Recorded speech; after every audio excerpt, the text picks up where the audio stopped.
صلوا على محمد واذكروا صلاة على النبي.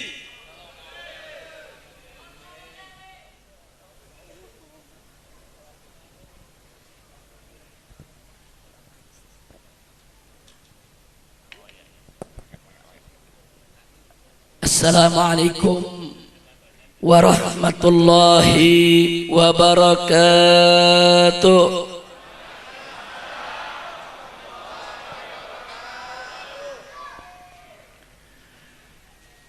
Bismillah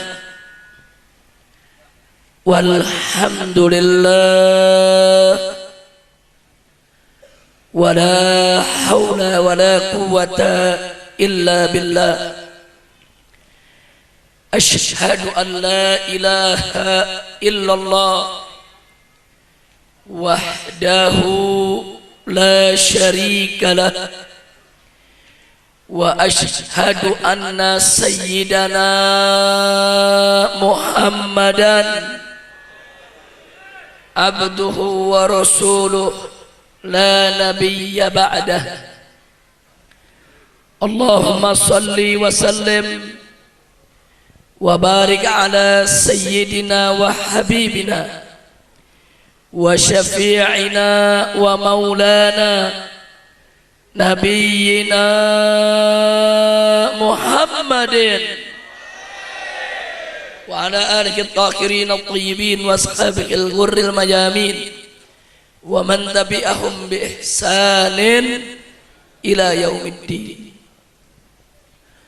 Sa'adatul ulama il-syurafa wal umara il-fudala wa jami'il hadirin al-ahibba il-a'izza rahimakumullah. Usikum jami'an wa nafsi bitaqwallah wa bita'ati rasulillahi sallallahu alaihi wasallam. Fanas'alullah subhanahu wa ta'ala an yahdiyana ila siratikil mustaqim wa yaj'alana minal muttaqin wa yudkhilana jannatahu jannatan na'im bihaqqi sayyidil mursalin walhamdulillahi rabbil alamin. Kepada yang sama kita cintai dan sama kita muliakan, para habaib, para kiai, para ajengan, para alim ulama, wabil khusus orang tua kita, guru kita semua, al-muhtaramul mukarram Kiai Haji Mansur Yunus, dan juga para sesepuh yang lainnya, kita doakan semoga para alim ulama kita senantiasa mendapatkan kekuatan istiqamah di jalan Allah, diberkahi setiap langkah perjuangan dakwahnya, diberikan kemenangan dari dunia hingga akhiratnya. Amin ya rabbal alamin. Selanjutnya kita sampaikan salam penghormatan kita juga untuk para umara, kepada aparatur pemerintah sipil TNI maupun Polri-nya, baik dari Mapolres ataupun Mapolseknya, baik dari Kodim maupun Koramilnya, dan teristimewa untuk Bapak Kepala Desa ataupun Bapak Camat atau yang mewakilinya. Kita doakan semoga segenap umara kita dilimpahkan taufik dan hidayah, sehingga menjadi pemimpin yang beriman dan bertakwa, yang taat kepada Allah dan Rasulnya, yang cinta kepada negeri dan rakyatnya. Amin ya rabbal alamin. Dan secara khusus salam penghormatan ini kita sampaikan kepada segenap panitia penyelenggara yang telah bekerja keras untuk mensukseskan acara ini, dan juga seluruh pihak yang telah ikut mendukung kelancaran acara pengajian ini. Kita doakan semoga semuanya mendapat ganjaran berlipat ganda dari Allah Subhanahu wa taala. Dimudahkan segala kesulitannya, dilapangkan segala kesempitannya, dibahagiakan dunia dan akhiratnya. Amin ya rabbal. Dan akhirnya salam penghormatan ini kita sampaikan kepada seluruh kaum bapak, kaum ibu, para pemuda, para pemudi, kaum muslimin dan muslimat rahimakumullah. Kita sama berharap mudah-mudahan hadirnya kita di tempat ini bisa menjadi penyebab turunnya rahmat dan barakah. Dan semoga bapak ibu yang hadir di sini tidaklah pulang dari tempat ini kecuali semua dosa dan kesalahan diampuni oleh Allah, semua penyakit disembuhkan oleh Allah, dan mendapatkan kemudahan, kebahagiaan dari dunia hingga akhirat. Amin ya rabbal alamin. Saudara, saya hadir di sini tidak sendiri, tapi didampingi oleh beberapa pengurus Front Pembela Islam, baik dari tingkat pusat maupun daerah. Di samping kiri saya ada Kiai Haji Ja'far Siddiq. Beliau adalah Sekretaris Umum DPP FPI. Kemudian juga di ujung sebelah sana masih ada Ustadz Khalidin selaku pimpinan daripada FPI Kuningan.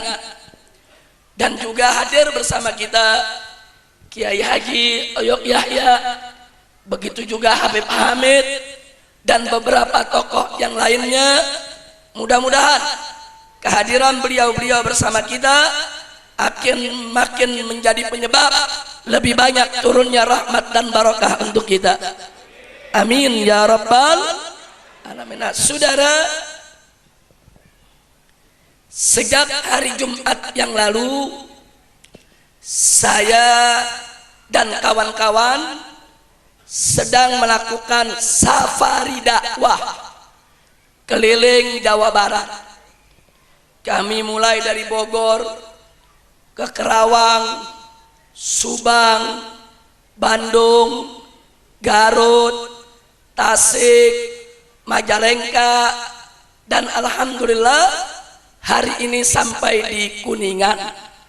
Insya Allah nanti malam di Cirebon, 2 hari di Cirebon, akan kembali ke Bandung untuk terus melaksanakan safari dakwah sampai akhir tahun 2014 ini.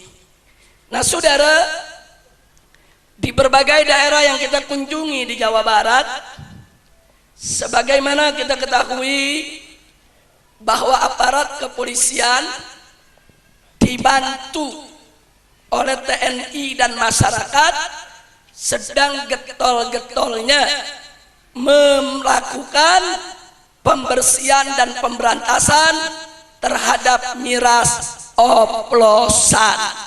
Alhamdulillah.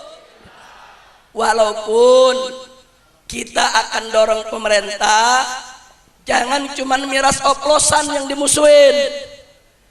Miras apapun yang diproduksi oleh pabrik manapun, mau yang legal sekalipun, semuanya harus dirazia karena sama haramnya, sama merusaknya, sama berbahayanya, saudara.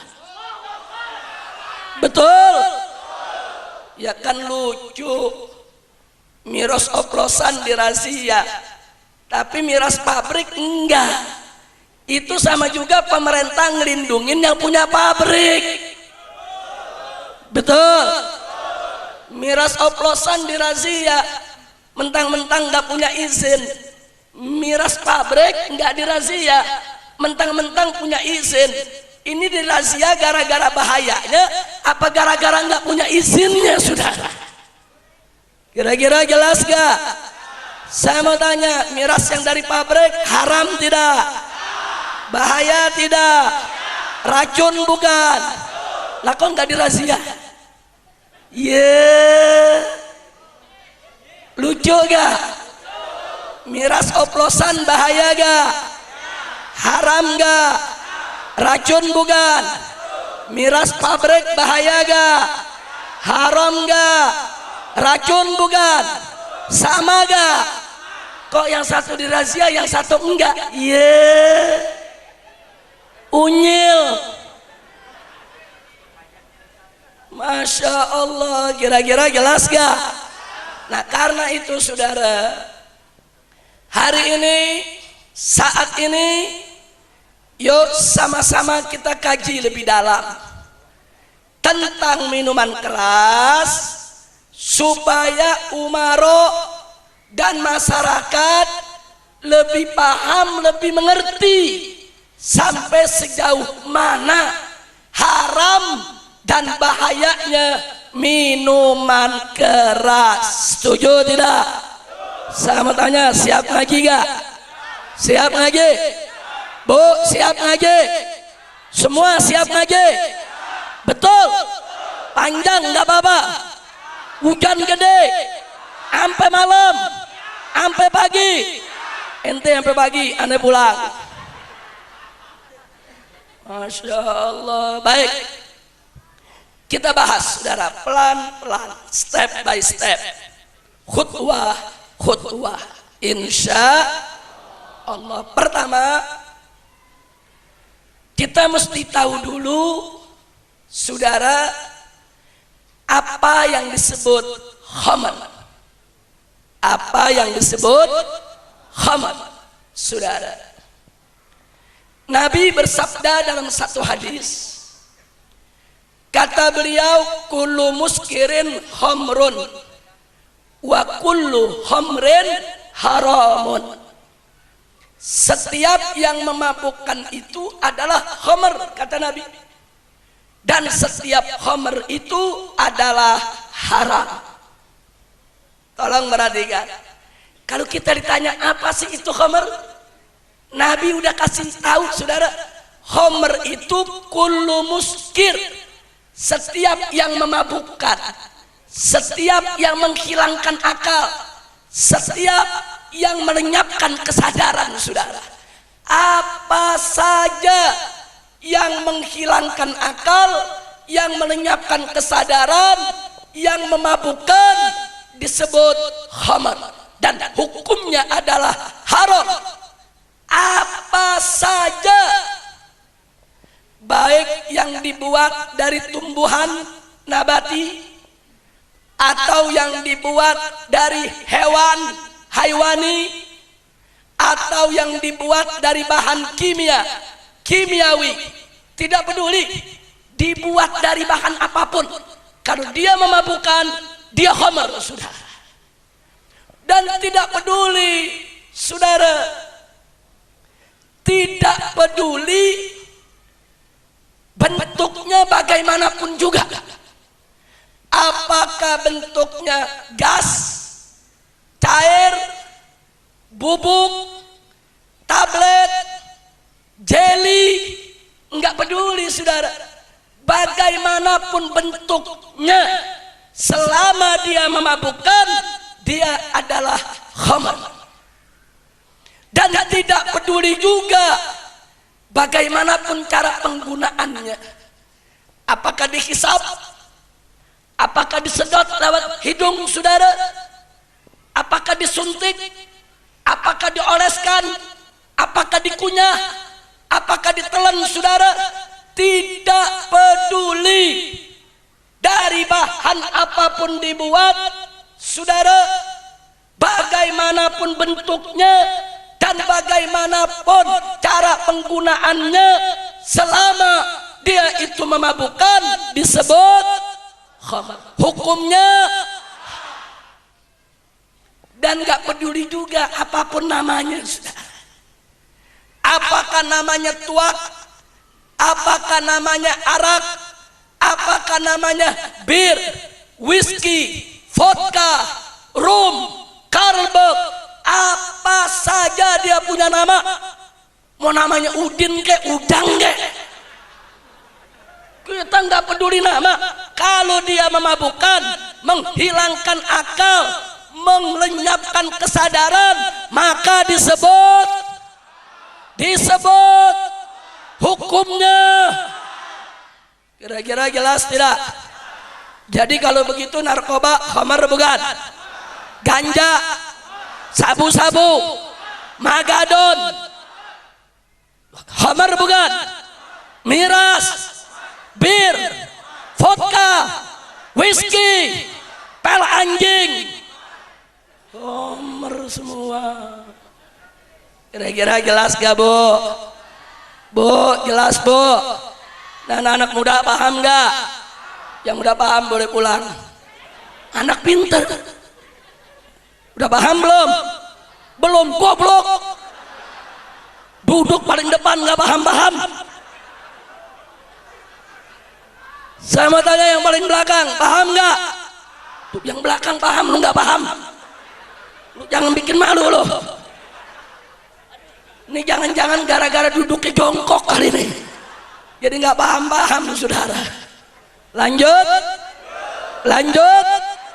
Jadi sekali lagi, dibuat dari bahan apapun, bagaimanapun bentuknya, bagaimanapun cara penggunaannya, apapun namanya, kalau memabukkan, menghilangkan akal, melenyapkan kesadaran, disebut khamar. Hukumnya haram. Kira-kira jelas tidak? Kalau begitu miras oplosan khamar bukan? Miras pabrik khamar bukan? Miras yang murah khamar bukan? Miras yang mahal khamar bukan? Miras yang tidak pakai izin khamar bukan? Miras yang pakai izin khamar bukan? Kalau begitu haram tidak? Sama saudara. Jadi jangan pemerintah, oh kalau khamar ini pakai izin nggak apa-apa, kalau ini nggak pakai izin mesti dirazia, pala lu bomengan. Lu yang punya hukum agama, yang ngatur hukum agama Allah, bukan manusia. Betul. Siap tunduk kepada hukum Allah, siap tunduk kepada hukum Allah. Oh ada yang ngomong begini, Habib Rizik, ayat konstitusi di atas ayat suci. Wow. Ayat konstitusi dibilang di atas ayat suci. Iya, lu ngigo. Udah gitu yang ngomong ketua ormas Islam, ketua umum yang dianggap ahlus sunnah wal jamaah. Ngawur saudara, ngawur tidak? Ngawur tidak? Kalau ada yang ngaku ahlus sunnah terus mengatakan ayat konstitusi di atas ayat suci, maka kalau besok dia sekarat jangan bacain Yasin, bacain aja Pancasila. Betul. Nabi bersabda, kata Nabi, Iqra'u Yasin ala mautakum, bacain Yasin kepada orang yang sekarat mau meninggal dunia atau kepada orang yang sudah meninggal dunia saudara. Khusus untuk yang sekarat mau meninggal dunia, yang sakit keras, itu saudara lebih utama dibacakan Yasin, lebih utama dibacakan Yasin. Kenapa? Satu, supaya malaikat maut nyabut nyawanya pelan-pelan saudara. Indah tidak? Kedua saudara, supaya malaikat rahmat ikut turun mendoakan, beristighfar untuk orang yang sedang sekarat. Yang ketiga saudara, kalau malaikat maut nyabut nyawanya lembut, malaikat rahmat turun baca doa istighfar saudara untuk yang sekarat, insya Allah yang sekarat akan meninggal dunia dalam keadaan husnul khatimah. Indah tidak? Bagus tidak baca Yasin? Betul. Tapi itu khusus untuk mereka yang yakin ayat suci di atas ayat konstitusi. Tapi yang mengatakan ayat konstitusi di atas ayat suci, tolong kalau besok mau mati jangan bacain Yasin. Dia lagi sekarat bacain Pancasila. Masya Allah, kira-kira jelas gak? Akhirnya malaikatnya bingung. Iya naon iya. Bukan baca Yasin, dia baca Pancasila. Tuh nyawa dibetot sama malaikat, saudara. Betot, kelojotan, mampus. Kira-kira jelas gak? Jelas gak? Jujur jawab semua. Kalau keluarga kita sekarat atau kita yang sekarat, mau dibacain undang-undang atau Yasin? Perda atau Yasin? Pancasila atau Yasin? UUD 45 atau Yasin? Betul? Yakin? Itu baru ahlus sunnah wal jamaah. Mudah-mudahan semua husnul khatimah. Amin ya rabbal alamin. Kira-kira jelas tidak? Allah mengharamkan minuman keras. Betul? Nabi mengharamkan minuman keras. Betul? Presiden membolehkan minuman keras dijual. Ayo, mau ikut yang mana? Mau ikut presiden atau ikut Allah? Jawab yang kompak. Mau ikut presiden atau ikut Allah? Mau ikut presiden atau ikut Nabi? Betul? Yakin? Takbir? Presiden baru dapat sedikit jabatan udah mau legalin miras. Saudara, jangan sombong. Yang mengharamkan miras yang maha tinggi, maha kuasa, maha agung, maha besar. Siapa yang maha besar? Siapa yang maha agung? Siapa yang maha tinggi? Siapa yang maha berkuasa? Siapa yang maha suci? Takbir. Sallu ala nabi. Nah, jadi keputusannya kita ikut presiden atau ikut Allah? Ikut presiden atau ikut Nabi? Takbir. Baik, sekarang bagian kedua sudah. Jadi bagian pertama saya cukup menjelaskan apa itu khamar. Sekarang bagian kedua, sampai sejauh apa, seberat apa tingkat keharaman khamar, saudara. Mari sama-sama kita buka firman Allah dalam surat Al-Maidah ayat 90 dan 91. A'udzu billahi minasyaitonir rajim. Bismillahirrahmanirrahim. Ya ayyuhalladzina amanu innamal khamru wal maisiru wal ansabu wal azlamu rijsun min amali syaitan fajtanibuh la'allakum tuflihun. Innama yuridu syaitan ayyuqi'a bainakumul adawata wal baghdha fil khamri wal maisir wa yasuddakum an dzikrillah wa anis salat fahal antum muntahun. Sadaqallahul azim. Luar biasa, saudara. Dua ayat berturut-turut, saudara, Allah menyatakan ya ayyuhalladzina amanu, hei orang-orang yang beriman. Yang pertama Allah sebutkan innamal khamru wal maisiru wal ansab wal azlam. Sesungguhnya khamar dan judi dan ansab itu berkorban untuk berhala, dan azlam itu mengundi nasib dengan anak panah sesuai tata cara jahiliyah. Ansab dan azlam itu perbuatan syirik, ritualnya kafir Quraisy dulu, saudara. Perhatikan baik-baik. Di dalam ayat ini yang pertama Allah mensejajarkan khamar dengan perbuatan syirik, saudara. Bahkan Allah sebut khamar dulu, baru perbuatan syirik, saudara. Itu menunjukkan betapa bahayanya khamar, betapa gawatnya khamar, betapa keras haramnya khamar, saudara.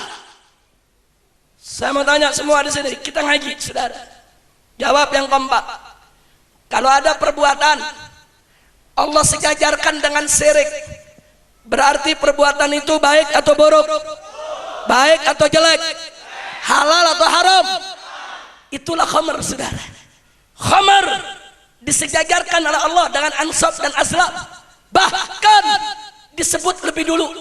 Allah enggak mengatakan innamal ansab wal azlam wal khamar. Tidak. Allah sebut khamar dulu, saudara. Innamal khamru wal maisiru wal ansab wal azlam. Itu menunjukkan khamar sangat-sangat haram, saudara. Kira-kira jelas tidak? Jelas tidak? Yang kedua Allah nyatakan itu yang namanya khamar rijsun, kotor, najis. Innamal khamru wal maisiru wal ansabu wal azlamu rijsun, kata Allah, kotor, najis. Saya mau tanya, kalau ada satu perbuatan terus Allah sebut itu perbuatan kotor, najis, itu perbuatan baik atau buruk? Bagus atau jelek? Halal atau haram? Itulah khamar, saudara. Itu khamar. Allah sebut rijsun, kotor, najis. Dan yang ketiga, saudara, setelah Allah katakan rijsun, apa Allah lanjutkan? Min amari syaitan. Yang namanya khamar itu, yang najis itu, saudara, min amari syaitan, daripada perbuatan setan. Pertanyaan saya, kalau ada perbuatan Allah sebut dalam Al-Quran itu perbuatan setan, itu amal setan, itu perilaku setan, berarti perbuatan tersebut baik atau buruk? Bagus atau jelek? Halal atau haram? Itulah khamar, saudara. Udah 3 kali tuh. Sekarang yang keempat, saudara. Yang keempat apa kata Allah? Fajtanibu, jauhkan itu khamar. Jauhkan itu khamar. Enggak boleh dekat-dekat dengan khamar. Jangankan minumnya, dekatnya saja enggak boleh. Masya Allah. Saya mau tanya, saudara, kalau ada perbuatan kita diperintahkan oleh Allah, jauhkan, jangan dekat-dekat, jauhin. Itu perbuatan baik atau buruk? Baik atau buruk? Jawab yang kompak. Bagus atau jelek? Halal atau haram? Itulah khamar, saudara. Yang kelima, saudara, Allah katakan la'allakum tuflihun. Kau jauhkan khamar, jangan diminum. Supaya kenapa? La'allakum tuflihun, supaya kamu beruntung bahagia dunia dan akhirat, supaya kamu tidak rugi. Artinya kalau kamu minum khamar, kamu rugi. Kalau kamu nggak minum khamar, kamu beruntung. Saya tanya, kalau ada perbuatan yang Allah udah sebut dalam Al-Quran, meninggalkannya beruntung, ngerjainnya rugi, berarti itu perbuatan baik atau buruk? Bagus atau jelek? Halal atau haram? Itulah khamar, saudara. Maaf Pak Bu ya, dalam ilmu usul fikih ini disebut wujuhul istidlal. Baru 1 ayat sudah ada 5 penegasan yang khamar itu haram. Pertama, disejajarkan dengan syirik. Kedua, disebut najis. Ketiga, dikategorikan perbuatan setan. Keempat, diperintahkan untuk menjauhkannya. Kelima, meninggalkannya adalah kebahagiaan, saudara. 5, wujuhul istidlal. Baru ayat yang 90, saudara. Kita lanjutkan ayat 91. Apa kata Allah? Innama yuridu syaitan, sesungguhnya setan itu menginginkan ayyuki abainakumul adawata wal bagda, ingin menciptakan permusuhan dan kebencian di antara kamu, hei orang yang beriman, fil khamri wal maisir, dengan lantaran khamr dan perjudian, saudara. Wa yasuddakum an dzikrillah, setan ingin menghalangi kamu dengan menggunakan khamr, dengan menggunakan judi, supaya kamu jauh daripada zikir kepada Allah. Wa anis shalah, supaya kamu juga terhalang daripada salat. Fahal antum muntahun, kata Allah. Kalau kamu sudah tahu begitu, apa masih nggak mau berhenti? Masya Allah. Mari kita bahas, saudara. Tadi sudah 5, sekarang yang ke-6. Allah sebut dalam ayat tadi, lantaran khamr, setan ingin menggunakannya dengan khamr supaya umat manusia saling bermusuhan satu dengan lainnya, saudara. Innama yuridu syaitan ayyuqi'a bainakumul adawah. Saya mau tanya sekarang, kalau ada satu perbuatan Allah kasih tahu bahwa perbuatan tersebut bisa menyebabkan permusuhan, bisa menyebabkan pertikaian, bisa menyebabkan perselisihan, bisa menyebabkan keonaran. Jawab yang kompak. Kalau begitu perbuatan tersebut baik atau buruk? Bagus atau jelek? Halal atau haram? Itulah khamr, saudara. Itu yang ke-6. Yang ke-7, saudara, apalagi kata Allah, yuki abainakumul adawata wal bagdo, dan setan menjadikan khamr sebagai alat untuk melahirkan kebencian antar manusia, saudara. Pertanyaan saya, kalau ada satu perbuatan Allah nyatakan itu penyebab kebencian, kedengkian di antara sesama umat manusia, berarti perbuatan tersebut baik atau buruk? Bagus atau jelek? Halal atau haram? Itulah khamr, sudah. Sudah berapa itu? 7. Yang ke-8, apa kata Allah? Wa yasuddakum an dzikrillah. Khamr itu, saudara, bisa membuat orang